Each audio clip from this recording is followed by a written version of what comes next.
My review of Second Front. In this video, I'll be reviewing Second Front. A few things we need to consider before we get started. Why this review's a week after launch. I wanted to see if I liked the game, and I wanted to see if it appealed to me. I wanted to see if the mechanics are something I liked, and I want to see which mechanics I didn't like. I wanted to see if I had the urge to play in my free time, which I did, and that by far is my biggest reason for waiting.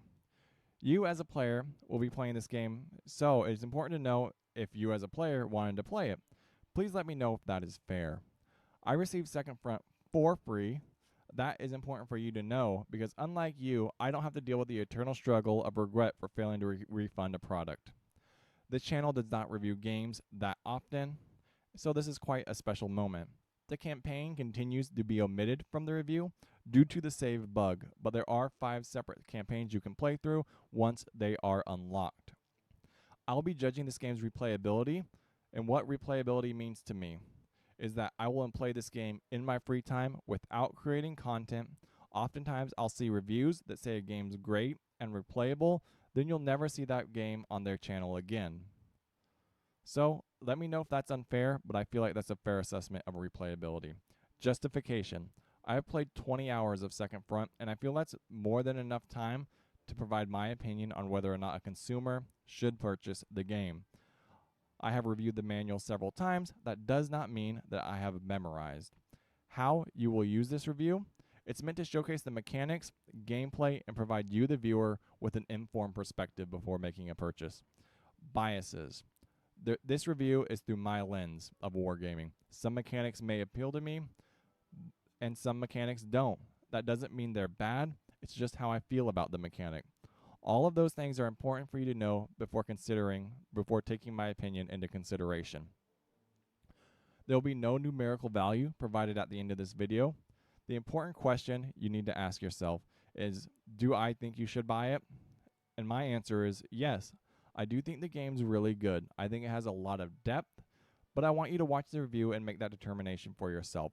We're going to discuss a lot, and we're going to talk about a lot of things. And at the end of this video, you'll understand the basic mechanics, how RNG works, and at the end of the day, this is a hex encounter game, and there are a lot of inherent things that come with hex encounter games. Remember, you'll be an early adopter, and the game will grow and evolve over time. Now it's time to open the options menu and just take a brief look at what's been provided. In the options, we're going to be presented with 3 options: audio, graphics, and interface. As a content creator, I have music muted, want to fight those copyright strikes, but here you see there's several different options for you to go through and listen to. If you drag it over, there's noise, and overall a really plain options menu. Graphics, a bit underwhelming, but you do have 3 options: low, medium, and high. I have a bit of a nice computer, so it runs on high, and I'm never super concerned with the graphic quality. Interface. One thing you'll notice that's missing is hotkeys and accessibility features. Hopefully we get those later on, but right now you cannot remap your hotkeys, and there's no color change or anything like that, so that's something you need to consider if you have an accessibility issue. Obviously, I play on my TV, so my screen size is quite strange. One thing to make note of about Microprose games is they are really, really good at their interface compared to other wargaming people where I need to go into like my NVIDIA driver and really change things. The game does come with a full scenario editor, a full map editor, and a full campaign editor. I'm going to omit the edit map feature right now due to the length of the video because I want to talk about a lot about the mechanics. So the first thing we're going to move into is the play.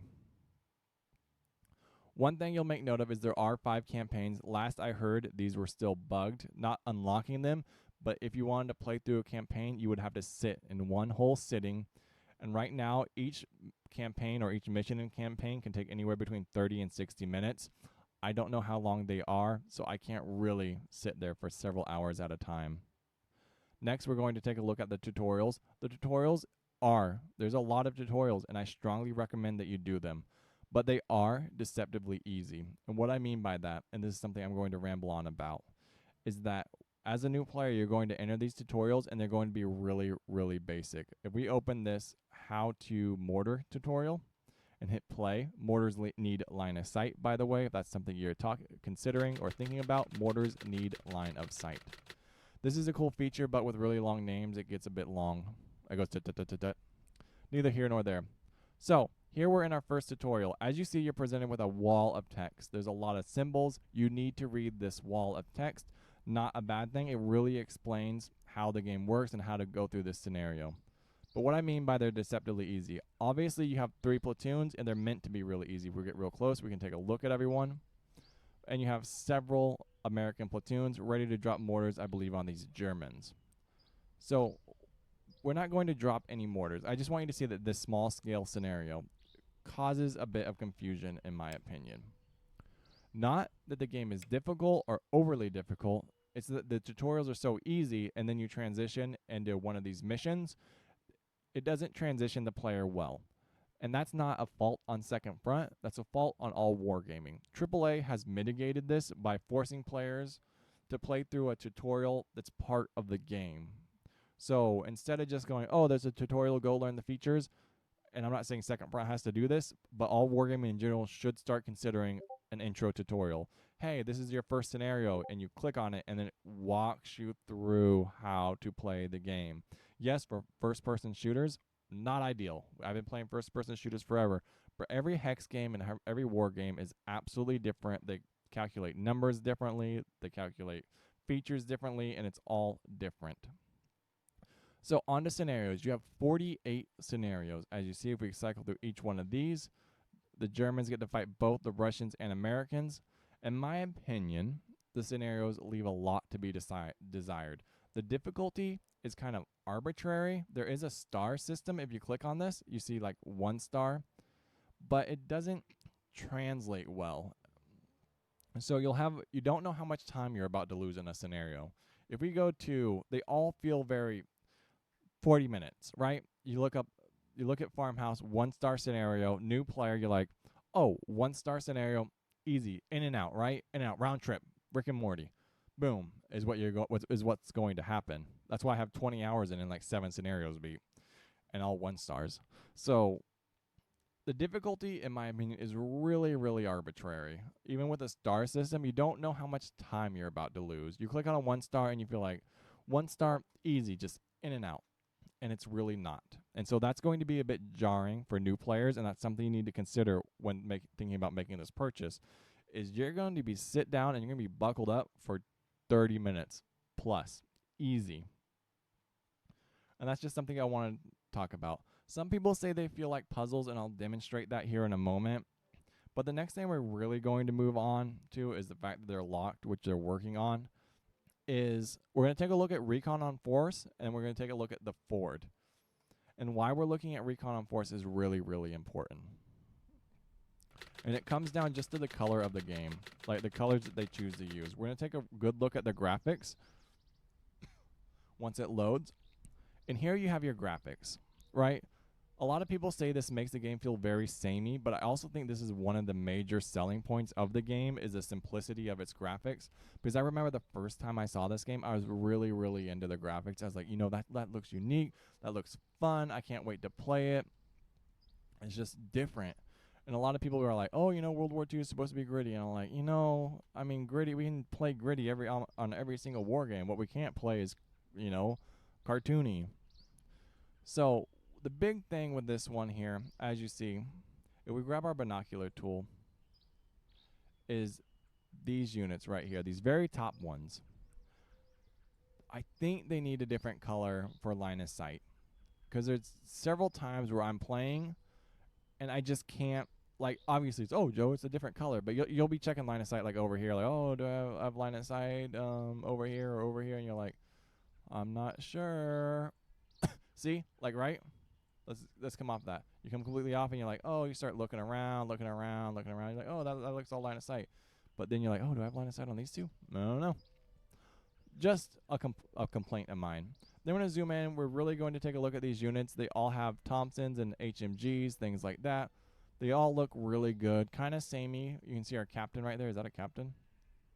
Second Lieutenant Roberts. They all look really good. These guys have Thompsons as well. The game's really, really easy to play, super basic mechanics, but this is just something I wanted to show because I also brought this screen up to look at this. Players help. This is so helpful. I cannot state enough about this. And this is something you as a player are going to really, really enjoy. And I have not seen a lot of people talk about it yet. But this is your lifeline. It's both good and bad. As you see, there's just so many like different icons. And that not only just shows the depth, but it just shows the variability of each engagement. So you're going to have a ton of fun like playing this game. You have MGs that reach long range, short range, close together. You have HE mortars, you have HE shells, you have smokes, you have tanks that emit smoke.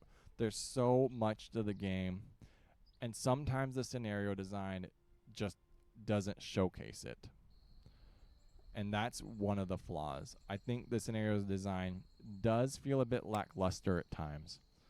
And that's not like a hit on anyone, or really it's just like sometimes the scenarios, they're fun, but we pull up the Ford and it feels like a puzzle. And I'm going to show you how it feels like a puzzle now. And this is another small scenario. The bigger scenarios are different. Sometimes line of sight's a bit better. But it shows you how limited the game can be sometimes. Here, take a look at these tanks. They look really, really, really good. And like one of the best parts is like the turrets can like rotate separately from the tank, so you're not like turning the whole tank, which I haven't seen anyone talk about. So you can like move a tank forward, emit smoke, and have your turret rotate to engage these units over here on this right flank. And then you can also have your turret rotate back and engage these units on your next turn. And it's just really, really, really cool. Like I can't say enough about like some of the little details in this game, but I just need to talk about them. Here we have more features we can take a look at, different types of terrain, things like that, heavy machine guns, and then obviously our victory points. So what we're going to talk about right here, obviously this is where the puzzle comes in. As these vehicles begin moving across this waterway, they can really only go down into the water right here. And this is where the scenario design becomes a bit limiting. And then they can only pass through this one area. Obviously your infantry can go through the woods. And then once in this one area, they are once again restricted right here. Since your tanks cannot go into the woods in these two positions, your tank needs to move out of this hex, into this hex, and then down here where it can begin operating. So it can create quite a traffic jam, and oftentimes you as a player are just waiting to get punched in the face, right? Once the scenario kicks off, we'll get our initial moves going and everything like that. But it's just something we really, really, really need to consider. Now that we're like in the fort scenario, welcome to getting punched in the face. No plan survives first contact, but second front is about adapting to a changing situation, minimizing risk, and playing the odds. The AI will bob and weave outside of line of sight. The player will find themselves accepting most of the risk and being forced to close the distance.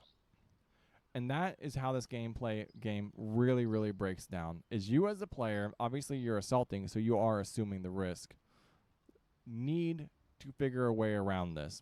And oftentimes it's really, really easy. And here we have like more options that are going to show up. And none of the scenarios are overly difficult, overly challenging, anything like that. But when we move all of these units over here, the one thing we're always considering is not only line of sight, but how to engage these people. And then once we start engaging, we start rolling the dice, right? So we move up here to begin firing. We click on this tank, and we say we want to engage this unit. And this is just to highlight the gameplay. And we say 28% chance to break. Fire HE only. I don't really believe that's 28%. I really think that's 28%. Neither here nor there. So then you begin engaging everyone. You're like, okay, you move there, you move there, you engage this unit, you engage this unit over here. Right? Everyone moves, everyone begins doing their thing. The enemy moves, they engage you as well. And a lot of times it really, really comes down to, right, we start getting misses, just constant misses. Obviously there are other factors. It's not like every time you play you're going to miss. But like now, next turn, this tank is obviously going to engage this hex next turn because he's going to have a better chance to hit or damage the enemies in this hex. If he moves, I believe it gets reduced. And since this tank engaged this hex right here, he is going to have a better chance. Obviously, the engine's running. It tells you why I did not turn the engine off. And then this unit obviously can close the hatch, but can't really rotate the turret. Then we have two units over here. We're going to move those over there. I'm going to grab this unit right here. We're going to advance this captain onto that position. And then that was a terrible decision to make, but I'm not really worried about that. I just wanted to showcase that this leader right here is really important to a lot of this. Our regulars have broken. I'm also confused, right? Because there was also line of sight, so they must need to make the conscious decision, do they not, to not engage these tanks? Because I've seen them engage these vehicles before. So it's weird that these units were able to move into this line of sight and not be engaged by the unit. But then when our infantry moves in, then that opportunity fire kicks in. So it looks like opportunity fire only works for infantry. So that's something to make note of later on, I guess, or something I need to look up in the manual. That infantry is not going to use opportunity fire to engage these tanks, which is good and bad, right? Because these would be your primary units you'd probably want to bait that opportunity fire with and not your actual infantry squads. So that's another gameplay mechanic that you need to be aware of that might be that might be confusing players when they first start, because I am super duper confused about that now. But it's resolved. We're able to determine what's wrong with it, and obviously dropping all these units, and now we have our infantry moving across. And that comes down to gameplay, right? Real small scenario, turn time takes a long time. They've reduced it a lot, but it is still something that takes quite a long time. And that's something you really need to consider, is you're going to be spending a lot of time trying to engage these units, right? We've had several misses and breaks, and then we instantly got this unit broken. Obviously, that was a mistake to move that unit. And we saw that when we, if we click on them and say we wanted to move a unit over. Right? That's weird. And then they get instantly engaged. So those are just factors in the gameplay you really, really need to consider, is how these scenarios are going to play out. And a lot of the feel bad moments is what I'm going to call them. Obviously, this is a really bad mistake by us at this moment in time, but it's also not understanding that this opportunity fire wasn't going to engage our tanks at that moment in time. So those two mistakes right there, not understanding them and then not understanding this. Obviously, we saw that little green plus at that moment in time, but it's just something to consider with this game. And then we can begin moving over here, and everything about this game is complex. Not complex as in bad, but like complex as in deep, right? Because as we begin targeting these units, we're going to see them move around, and then now we're actually fully engaged in this conflict. And our goal is going to be to break these units, route them, and do enough damage, if we're going to do a complete gameplay, to capture this objective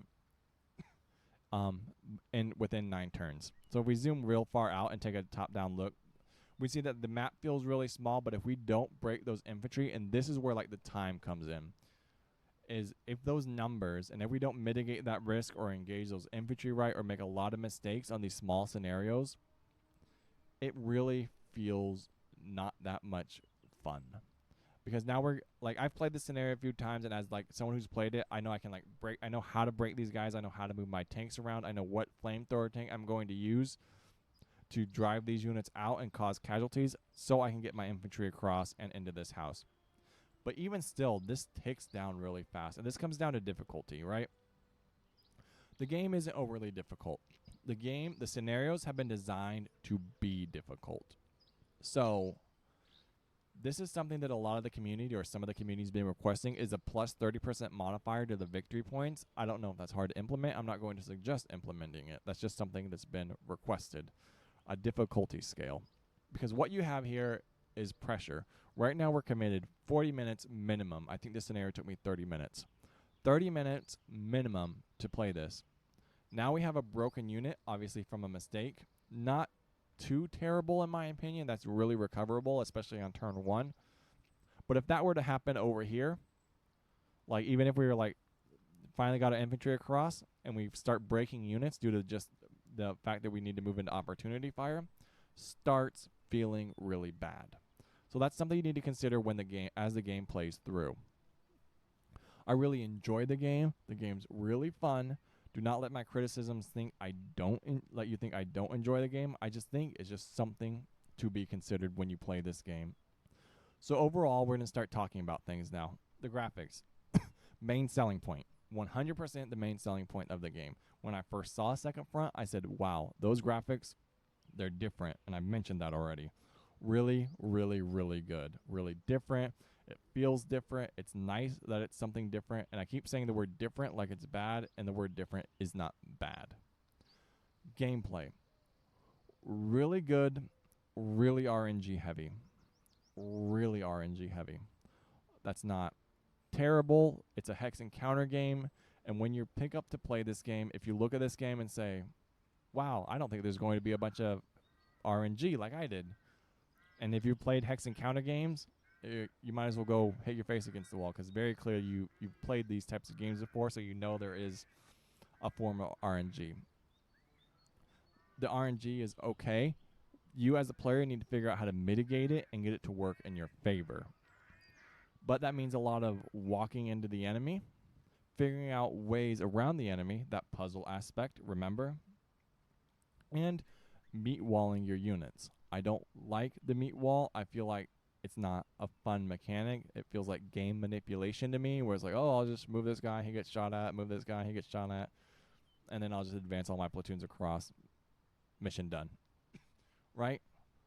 Overall, not my favorite mechanic, but like I said, it's just not. I mean, I don't have much to say about that. Sound design leaves some things to be desired if you really love sound design, and that's up to you. A lot of the infantry, if I remember correctly, look at these guys like move. We're gonna go make this guy like get engaged. There's no footsteps, right? So it's a bit jarring the first couple times I played it. Like the vehicles make noise, but the infantry for some reason don't make noise. So me as a player, I found that a bit jarring. Like it sounds a bit quiet, but as you saw, I had like the music turned down. So like there's probably music in the background playing. I just don't hear it because YouTube and copyright. So that's that. Game mechanics I really talked about. There's a lot. I mean, there's so much. The game's really, really, really, really, really deep. Like, a lot of people will tell you it's not really deep, and then it's just a lot of RNG based. As you saw, like we're really just hammering away on the HMG, and this comes down to the argument of cumulative effects. As a hex encounter game, I don't believe there's a lot of cumulative effects in these types of games, right?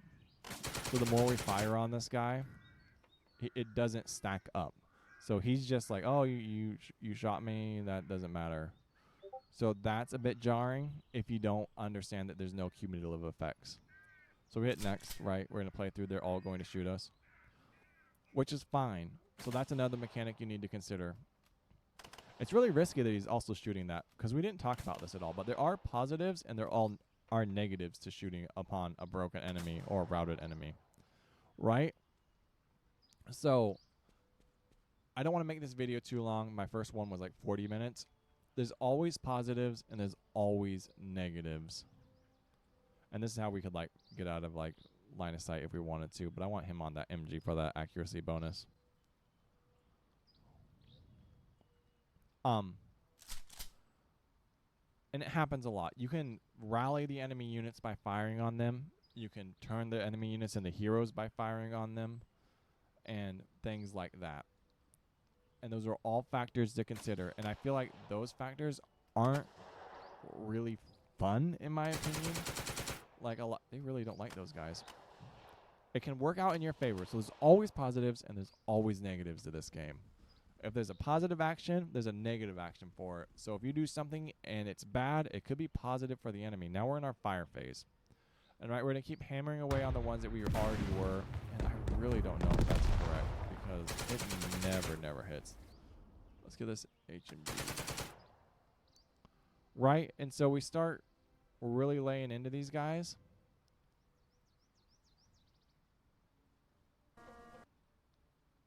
See, and that's one of the cool things right there. We just rotated our turret, brings them into line of sight, 42% chance, HE, 25% chance to break, plus that 42% aiming. This one was at 58. Pinned. All right, what does pin do? That just means that the enemy doesn't so much...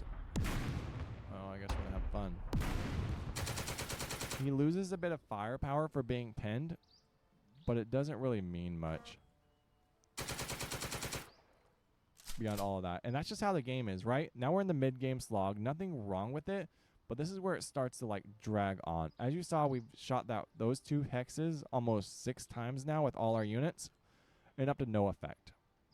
So when playing this game, that's something you're really going to consider, is how much time you're going to dedicate.